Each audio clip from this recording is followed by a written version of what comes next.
5 more minutes. That's why Hence the name of the book. Yeah. Because you have to come up with a time when you do something. And so it came to 11:30. I said, this is it. I'll phone one more time. And I phoned up. And this time it was answered with a man's voice. Jacquie leaned down to me one sunny Sunday morning to go on a power walk with the dog. And she kissed me on the cheek and she said, love you, see you later.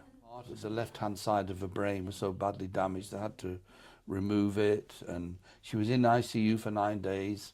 And during that time, she was either up or she was down, but eventually she died. Because the criminal fraternity in the area that we lived in helped the police to find him. Because even criminals have a moral code. You don't go and mercilessly murder a young, pretty woman with 2 small children. He will never get out of prison. He couldn't adapt to society. So it is a life sentence for him. But it is also a life sentence for the boys, because they've not got their mother now forever. And I remember holding her hand, and I don't know why, I just said, look, I want you to know I really look after the boys. I'll love them and we'll look after them. And I really felt at that moment she just relaxed and went. It also taught me another thing, is to not try to waste too much time. There's a whole world of things you could do out there to experience, to help yourself, to help others, and an amalgamation of all that. And so you've got to take that chance and go for it. And I do. Everything now. I think we were talking before we started the interview, that it doesn't matter what age you are, there's always opportunities to do something. Hello and welcome to episode 11 of Fiora's World podcast. We have been doing now this for 11 weeks, nearly 3 months of amazing stories, incredible guests sharing their story of transformation. And today we have a special guest, Michael Ross. Hello, Michael. Hello, Fiora. How are you feeling? I'm great, thank you. Yes, me too. I feel very, very good today. It's a nice sunny day. Yeah, absolutely. Yeah. Things to be grateful for. We're here to share your story, because in 2005, wasn't it? Yeah. You had pretty traumatic experience. And you've sent me that amazing book, which you wrote, Just 5 More Minutes, a true story of children, love and murder. And reading that book made me realize what sort of person you are, actually. Because you went through that traumatic experience in a pretty calm way, I would say. Well, I suppose it's one of those things that happens to you and you never think it's going to happen to you. It was just one of those things. And Jacquie leaned down to me one sunny Sunday morning to go on a power walk with the dog. And she kissed me on the cheek and she said, love you, see you later, whispered it. Jacquie, your wife. My wife. And so she went off and I got the boys up. We were going to go and visit a friend in Liverpool that day. And so I gave her about an hour, which is about the time she would take to go for the dog walk. Well, it came to about an hour and a half, and as we all do, we think, oh, maybe she's got delayed. She'll be fine. She's got a phone with her, so she'll be able to let me know. And so the time went on. And it now has got to, it was about 2 hours. It was about 11 o'clock one morning. And I'm getting a little worried. I kept trying to phone, but it went onto an answer machine. I thought, you know what? I'll have to come up with some idea of what I should do if something serious has happened. She might have fallen and hurt herself. So you have to come up with a plan. And all the time I'm making these plans, you're thinking, oh, she's going to walk in the door any minute and I'm going to look like a fool, this sort of thing. So it got to 11:15 and I thought, right, well, if it comes to it, I'll tell the police, I will drop the dogs off with my mother-in-law and then I'll try and walk one of the several routes. And it came to about 25 past 11. And, to set something like that in motion, it's really difficult to do. So I thought, I'll imagine. give it just 5 more minutes. That's why Hence the name of the book. Yeah. Because you have to come up with a time when you do something. And so it came to 11:30. I said, this is it. I'll phone one more time. And I phoned up. And this time it was answered with a man's voice. How did you react to that? Well, I said, who are you? That's my wife's phone. What are you doing on the phone? He says, oh, I'm a policeman.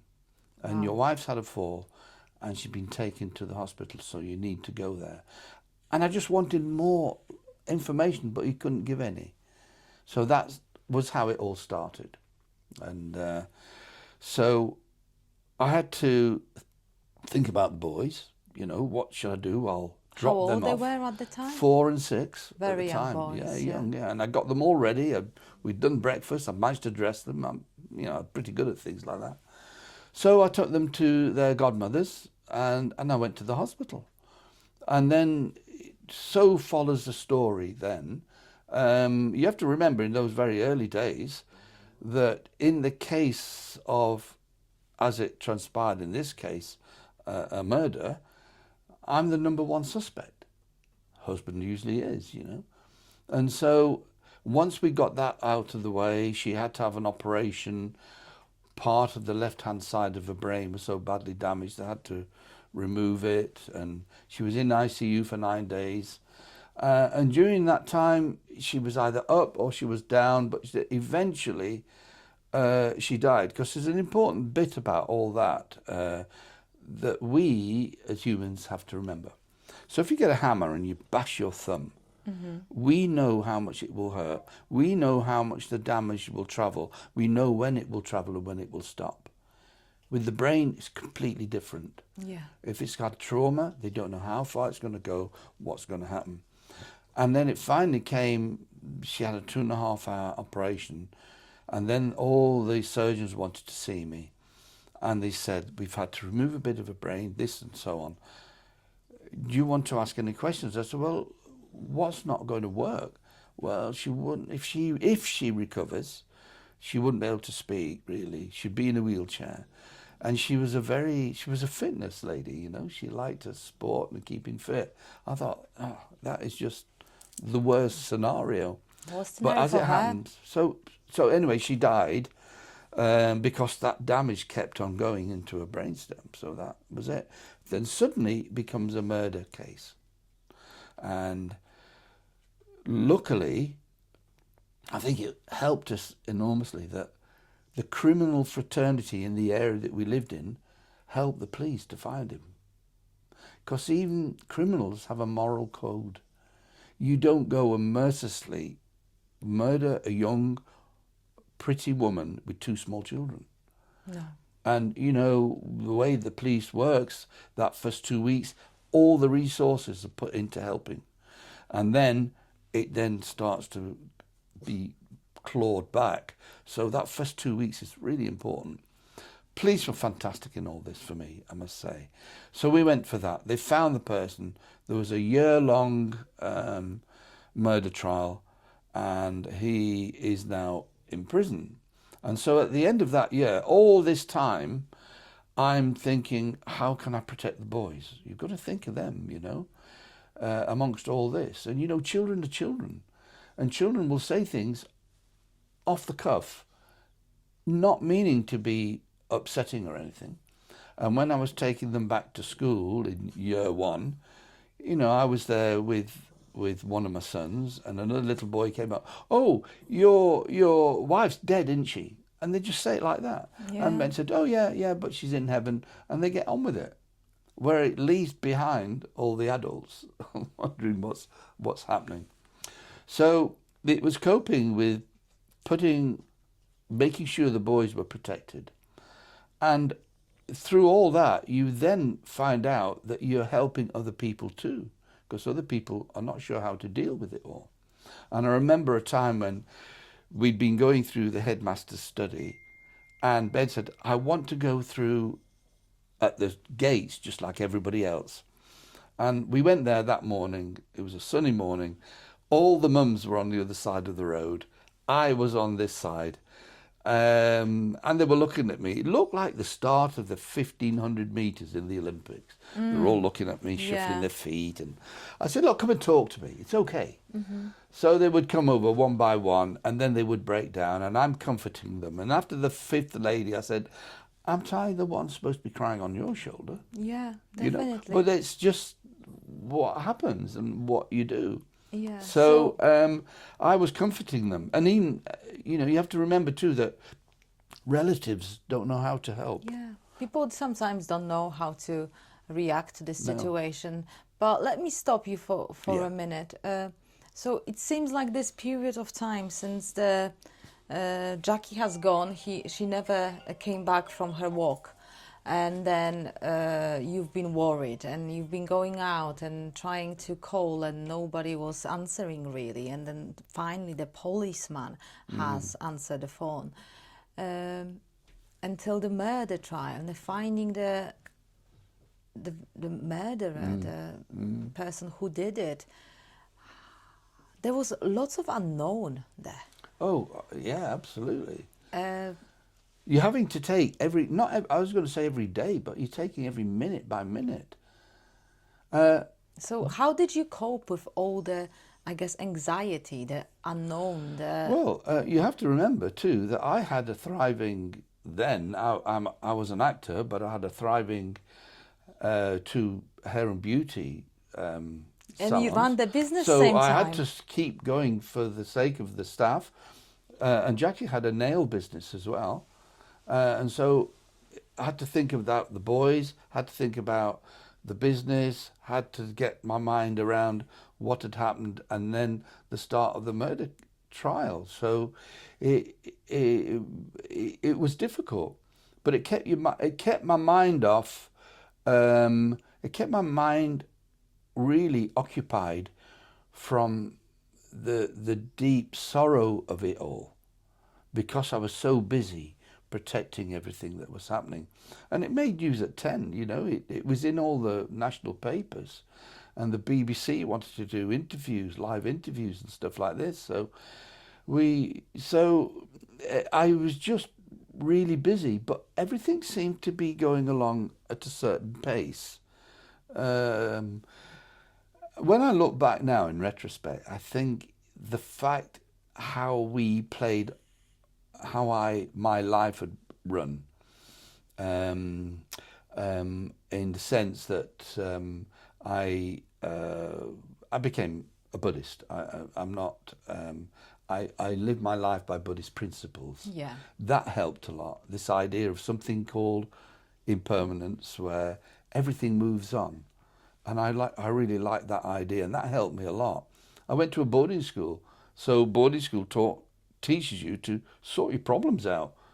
It can be good or it can be bad, that idea, but in this case, it was helping me with that as well. Navigate through the all the tasks you had to do. And I'm a practical man, and I could change a nappy and cook a meal as well as any woman, I think. That's like brilliant. Well, don't challenge me on that one. But yeah, so, I could have been a man who didn't know how to boil an egg, or how to put a nappy on the right way, or how to go out and choose one of the boys who was moving from nursery school to junior school and getting his uniform sorted for the day.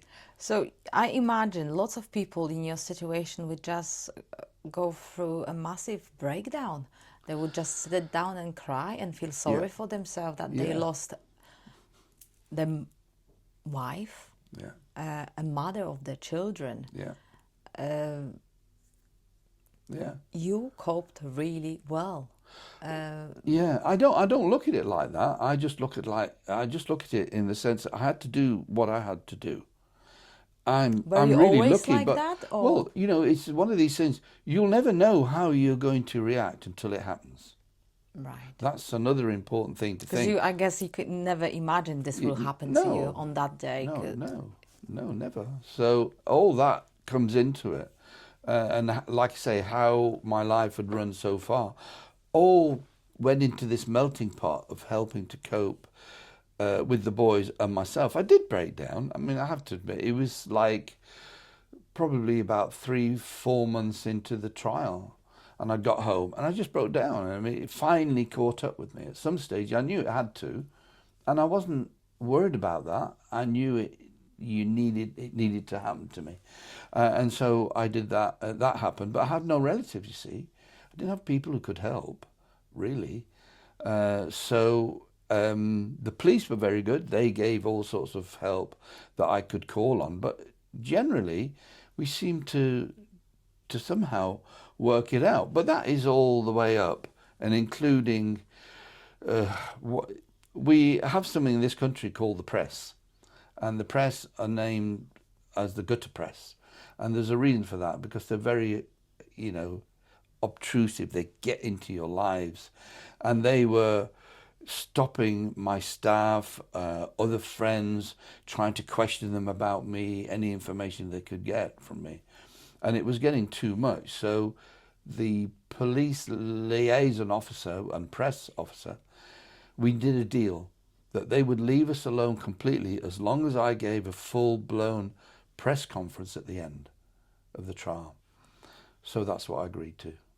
And then it's a bizarre thing. When the trial had happened, I must just tell you about the trial in the sense that when the jury goes away, no matter how compelling you know what the result should be, you never know. The jury goes away, you'll never really know till they come out. So there is another And unknown and anxiety yeah, and yeah, fear. yeah. And the barrister said to me, he said, if they go out and they're quite quick, an hour to 2 hours, and then come with the verdict, that's good. If it's longer than that, then they're obviously deliberating. How long did it take? An hour and a half. That was quite quick then. It was quite quick, and they came out, and of course he was found guilty, and I gave my press conference, and it's really bizarre in times like that. I mean, an ordinary man, and you walk into this room full of the media, from top news programs. There's Sky, there's Granada Reports, there's you name it, they're all there, and it's a very bizarre thing to sit there with the detective one side and other officials, and you think, this is really strange. And the very first question that was asked was, could you find it in your heart to forgive the person that did this? I was going to ask this as well. And I said, no, I can't do that. It's Jacquie that was the sufferer of all that. What? She would have to be asked. I can't forgive anybody on that basis. So, But did you felt some sort of grudge, like some sort of negativity, anger to that person? well, yeah, because you have to remember, it's not just Jacquie was gone for that day. Yeah. Then there's a whole life. The first days at school, when Oliver joined like the RAF, and there's a big ceremony. She wouldn't be at that. If they get married, then she's not going to be there for that. There's so many instances in the life that your partner should be part of. Of course. And of course she was never going to be there. So I always said at the time, this guy got 22 years because it was a day before his 21st, so he was classed as a juvenile. Mm-hmm.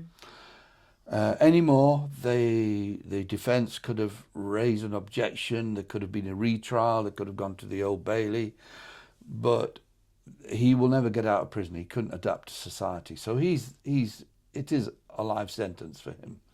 But it is also a life sentence for the boys, because they've not got their mother now forever, you see. So, and then, of course, from that moment, once the trial had finished, my mind then can concentrate a bit more on the boys and on our lives, and trying to get some semblance of normalcy back, which is difficult with everything that's happening, and particularly with the boys. So again, how my life had been, I think, preparing me in a weird way for this, So I began to put things into place so that we could cope with what was happening during the days. I mean, you have to remember too that there are lots of little things like we had joint mortgages, for example, on Yeah. properties, and had to sort those out. And you know, there was insurance people, even though I had a death certificate saying she is dead, caused by blunt force injury, insurance company wouldn't accept it Right? until the Why? until the end of the trial, because anything could have happened. Could be that maybe in the end, with more evidence come through, and I'd murdered her. Okay. So they would do nothing. So that was a year and a half before anything else could be sorted. And you just think, why are they being like this? Can they not see all the evidence? But no, that's how they work. And it was the same with dealing with other areas of government, which is really Oh, difficult. bureaucracy Oh, is it was terrible just, too. it was just. I mean, for 3 years later, I was getting calls from the Department of Works and Pensions wanting to speak to Jacquie. Are you kidding me? So no, I'd say, oh well, you have to speak to her. She's busy up in the heavens at the moment. She has a pair of wings. What do you mean she's got a pair of wings? I said, she was murdered 3 years ago. And how many times have I written, oh, we'll have to update the records. Okay, yeah, go and update the records. So you have to deal with all that side of it. Okay, Michael, that terrible story which happened for you, which I never wish anybody to happen, because it's just life throws things on you and you just have to take them as it is. How did it change you, that situation? Do you believe that things are happening for us for a reason in life? Because you said a few times that you've been prepared before for this situation, including the jobs you've done, the boarding schools you've been to, and the training you got. So that's some sort of mentally prepared you to what was going to come. Do you believe that it was some sort of lesson for you, and how it affected your life? Yeah, I think so. I think we've still got choices. That's the great thing about us as humans. We have choices in our lives, whether it's spiritual or whatever. We have a choice. And it changed me in the sense that I just felt a need to help other people, first of all, especially in that situation. So I joined up with an organisation called WAY, which stands for Widowed and Young. I also was on helping out with an organisation called Grief Encounters. And these are people that have been in similar situations to me. And some of them are stuck in this horrible pit and they can't get out. No. So I try and help them to think of ways to come out of it and to live life and to think of the children if they can and work their way through. So it also taught me another thing, is to not try to waste too much time. There's a whole world of things you could do out there to experience, to help yourself, to help others, and amalgamation of all that. And so you've got to take that chance and go for it. And I do. Everything now. I think we were talking before we started the interview, but it doesn't matter what age you are, there's always opportunities to do something. And so from the Buddhist side of things with me, being kind and helping other people sounds a bit, corny, but it's true. It's nice to sort of help if I can, wherever I can, especially people that have been in this situation that I have. Do you say that maybe you don't take life too serious? No, I don't. I'm too much of a comedian to think about that. I mean, I write books. I'm an author as well. I write lots of books beside this. So this was the major first book. But I write a lot of books about fairies. And to be honest with you, I've got a plaque on my front door that says, Michael is away with the fairies, but don't worry, they'll bring him back. And that's my sense of life about it all. And I really I like children from the sense that they're innocent and they have this creativeness, and I try to do what I can to help them remember that and to use it. Would you say we could learn Oh, amazing. a lot from children? Of course. But like I said as well before, a lot of adults forget we were children. We were children once. I promise you, we were children. And so you have to remember that.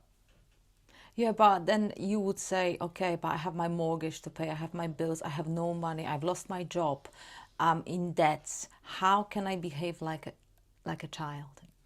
Well, that could be a big part of your life, but there's going to be lots of moments when you get a chance to relax. There has to be. If there isn't, then you must find some time for relaxing for yourself. It could be taking the dog for a walk on a sunny day. It could be hugging a tree. It could be all sorts of things. So you need to focus on things like that help to ground you. Yeah, I think I came to the conclusion that problems will happen no matter what, no matter how healthy I live, how I look after myself. You're gonna get thrown things at you. Yeah. And you have to go through this. There is no other way. No. I mean, you can end up the life, but the problems don't finish there either, in what I believe. So it's better to go through the problems in a kind of light way. Yeah. Rather than heavy and just sitting down and putting head in the sand and pretend that I'm not here. Yeah, I absolutely agree. And a little footnote to that is that this was quite a thing in my life. I mean, it was a monumental thing. But people are going through hardships. Let's just take people who are going through an acrimonious divorce. There's no shortcuts. No. You have to face up to it and work it through. There's no other way. And the moment you can get that into your psyche, right, we'll work it through. There's going to be some hard times here. But the moment you try to shield yourself from that and try a different route, it won't work. Because at the end of it, you'll be a different person. You just have to ride the wave. You have to ride the wave, yeah. Whatever comes. Yeah, in my case, I'll probably fall off. I'm not very good at things like that. I sort of become a cropper. But yeah, you have to ride the wave and go with it. Did you have any tools which helped you with dealing with, I guess, like panic attacks, anxieties? Yeah, I'm really lucky. I'm a very calm person. Yes. Anyway, so whatever you didn't happened. experience anything like it? So I've never really had panic attacks, and I've always felt that there's never really been huge problems that I felt I couldn't cope with. Well, that was huge. Yeah, it's huge, yeah. But although there are other much smaller problems that crop up that can give me as much headache, trying to find a plumber on a Sunday morning, you try that. It's not easy. So there's all sorts of things like that. And my philosophy is that you're going to learn from this in some way. And I've learned a lot from this. But I've also seen how in such tragedy, how there can be such positiveness. Yeah, tell me all about it. So, like, just before we knew Jacquie had died, and a lady came up to me who was a transplant coordinator. He said, would Jacquie ever like to have donated any organs? Because she was still alive on a machine, I said, oh, definitely. She would definitely have liked to do that. Well, we have to go to another hospital to do that. I said, okay. And following that, there was a young man in his early 30s who had a very serious liver disease, and he was very close to dying, and he had her liver. And the letters I got back via the transplant coordinator from him, his fiancée, his family, talking about the gift of life, it's, if Jacquie can hear this, she would be smiling now because she managed to do that. And 2 other people alive because they had a kidney. Of course, because it was a murder trial, there were no other organs that were allowed to be used. But those we could do, including her pancreas, which is being used to help diabetics because they can farm it and get the insulin from it. So from her tragic death, there are at least 3, if not more, people who've got the gift of life. I mean, how amazing! That to me is amazing. It is incredible. And if there's a purpose behind everything, there's a little bit of light that comes in here for this too. So, but I've always been able to look at little bits of humour in it. And you might think, how strange, at such a tragic time, how can there be any humour? But I remember at the very last minute, one of the hospital staff came, was Jacquie religious? I said, well, she was Roman Catholic, but very lax. I mean, she'd never been to church. And he said, well, we have a priest here. He's a wonderful man. And I met him, and he was great. And he said, would you like me to do the last rites? I said, yes, please. Would you like to be there? Yeah. And so when he came to the point where he says, Jacquie, you're absolved of all your worldly sins, I started smiling. And he turned round and he caught me smiling. He says, what are you smiling for? I felt like I wanted you to say, don't forget those drinking binges we used to have in Gran Canaria, because those were sins of hers. We need to include everything in that. Yeah. So even at a moment like that. But there was a very special moment, one more last thing about Jacquie I'll mention to you, which had a big impact on me. At the very end, when they said she's now died because it's gone to a brainstem, and we'll do the definitive test tomorrow. She was still on the lab machine. And I remember holding her hand, and I don't know why, I just said, look, I want you to know I really look after the boys. I'll love them and we'll look after them. And I really felt at that moment she just relaxed and went. Yeah. It was a... So it was like a sort of permission, you can go, you don't have to fight. Exactly like that. Yeah. How do you recall Jacquie? What sort of person she was? Oh, well, she was a very friendly, gregarious person. She could make friends with anybody. And she had a lovely personality. I remember meeting her. I was gone to a health club doing gym work, and I saw this woman there. I thought, gosh, she's the most beautiful woman I've seen in my world. I've got to meet her. And then I found she was only going to aerobics classes. And in those days, which is a long time ago, you didn't really get men going. But hey, I put on my leotard and my shiny shorts, and I went in that class just to try to meet her. And she was definitely the person for me. If you believe that you sometimes meet, I won't necessarily use soulmates, but you meet somebody who's just right for you, and she was just right, So, and we just worked it as one, you know what I mean? And but we still talk about her now, and I even talk sometimes. If I want a decision, I know I'm. Do you talk to her? Well, I put it out there to the Yes. cosmos. I say, Jacquie, what do you think I'd do about this? I won't ask questions because I know for some things, look, there's a beautiful saxophone, £2,500. Shall I buy it? Because I know she'd say no. So I won't ask questions like that. Let me ask a more reasonable question about moralistic things or things to do with the boys. And that is the other thing about how you believe where you are and what happens around us. That you can ask questions and an answer will come back somewhere. How do answers come back to you?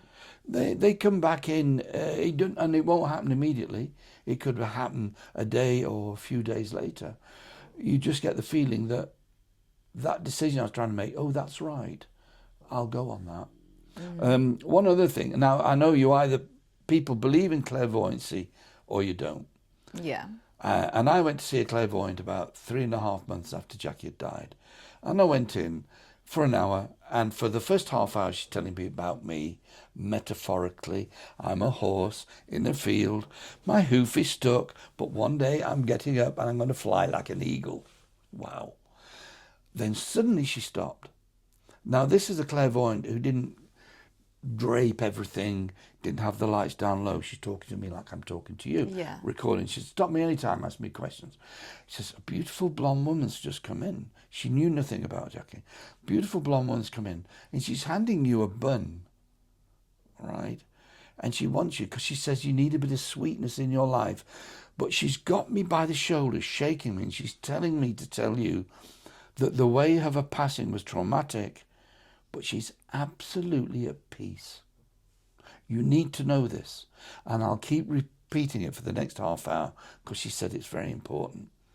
And then she went on, she says, she's laughing now. I said, oh, right. She's laughing because she says you're a clown. I said, that's not very nice, is it? I said, no, because she knows you'll take it the wrong way. You're covering your face with a mask. You're letting your feelings out. That's what she means. And then, so you can accept these sort of things and you think, oh, well, there's coincidences. But there's one little bit which is important. And that was, she says, she used to do something with a brush. And it was, and she was talking about when you're in the bathroom, there was a little brush. And I knew what she was talking about. She said, yes, we have a toilet seat with brass hinges and it gets green on it, verdigris. Yes. And she'd get this old toothbrush from under the bath. She'd clean it. And I said, what are you cleaning that for? That's just going over the top, surely. But she's laughing now because she says, you're doing it. I said, And yes, you've been doing it? Yeah. Like her, Like she used to do it, yeah. Wow. How this person could know that? I have no idea. So I came out of there after seeing her in a completely different, better place. Because it all somehow made sense somehow and put me on the right path to help deal with everything else that was going to come. When that was, how long after that Jacquie's death? I went to see her about 3.5 months later. 3.5 months. This was during the murder trial. What did it give you, like a certainty that she's fine and she's yeah, in peace? Just that she's there and she is well, and she says she'll always be around you and the boys. And you have to remember that she's absolutely loves you and the boys. You have to keep that with you. She was being really serious, this clairvoyant. She said, you must know that. Always keep that with you. And I always have. And that has been a great help for me, Brilliant. So it's been now 21 years since that happened? Yeah, it's a long time. And would you say time heals as well? Yeah, I think from a psychological point of view, a mental view, your body helps you with traumas if it can. And I've talked so much about it that I find people who don't know about this situation or what I went through can be more emotionally upset than I am now. I can talk about it, and at first I was really worried that I'd lose that emotion from it.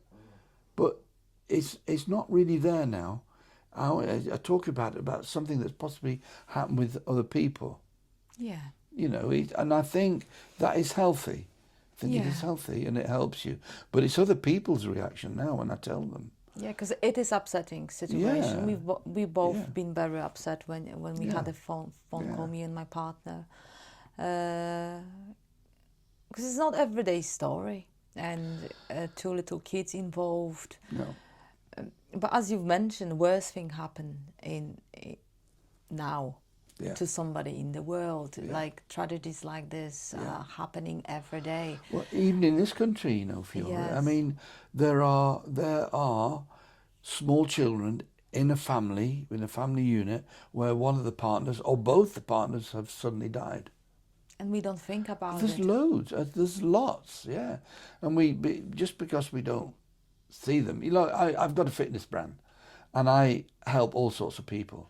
But I've got one of the classes for people who are blind or deaf because you've got to share it out there. And people don't realise how many blind people What blind or deaf people do, yeah. There's lots of people out there that are blind or deaf. There is definitely. And so, I begin to encompass every side of society if I can, because we're all human We at all the end of the human, day. definitely. And What would you say as a advice to people who go through a similar situation, a grief? How would you say it would be the best way to deal with stuff, with the well, grief? definitely try to get some help with organisations that are built to help you, like Widowed and Young, like Grief Encounter. The other thing is to try to be as positive as you can and know that this situation will move on. And that it is that I think traps lots of people. Because they think They're that in it that is horrible, forever. yeah, and I'll never get out, and I must mourn till the cows come home and all the rest of it.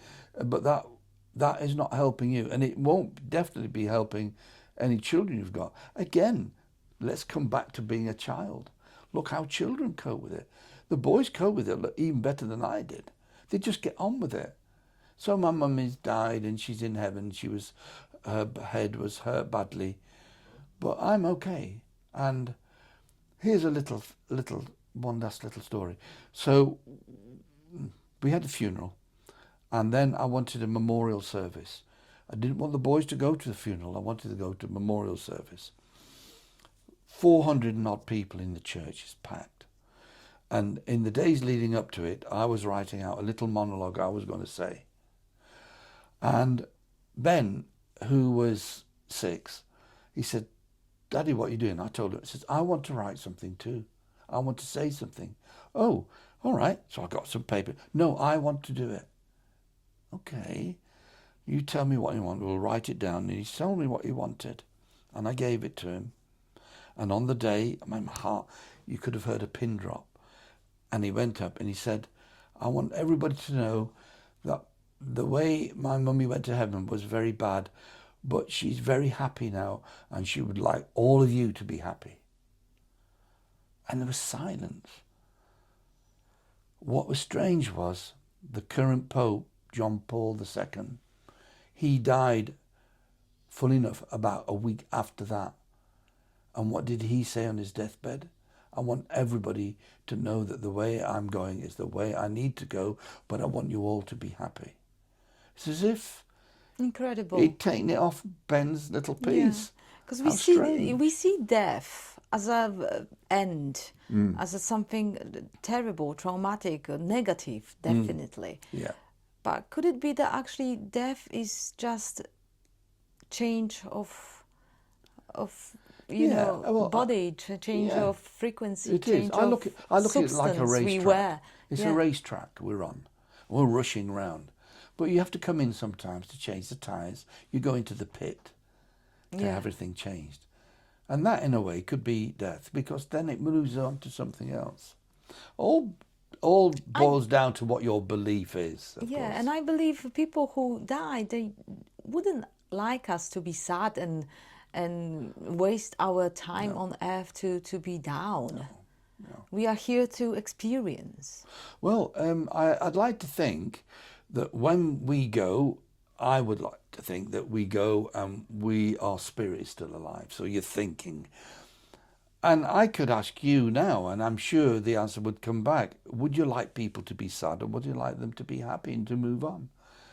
Well, I know what I would like, and I'm sure you would be the same too.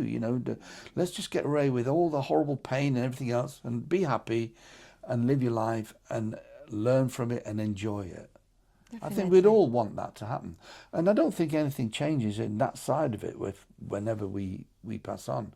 I think up there, Jacquie would be saying, "You're doing okay.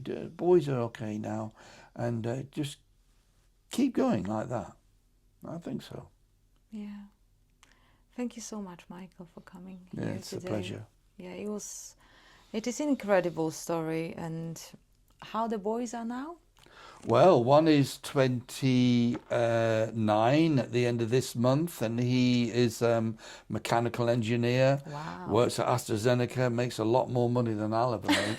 And I've got my younger one is in the RAF. He works with the Red Arrows, and he's a very fit sort of guy. He's on the RAF ski team and other things. So Are they both married? They're both, no, they're not. They've got girlfriends, but not married as yet. But hey, that's time to That's come. time. They're still very young. You know, 29, 27. 29, 27. So I'm not changing dirty nappers at the moment. No, not anymore. I'd like to try to keep that to one side. That was the bestseller. Yeah, and it still does well, and I'm promoting it as well now. Okay, we're gonna include all the links to your Instagram, to your, because I follow you on Instagram too. Yeah. Do you have a website as well with this Yeah, book? yeah. Yes. I have a website. Of course, on the website, I've got all the other books, and it's very fairy-ish. So it's thewand.me.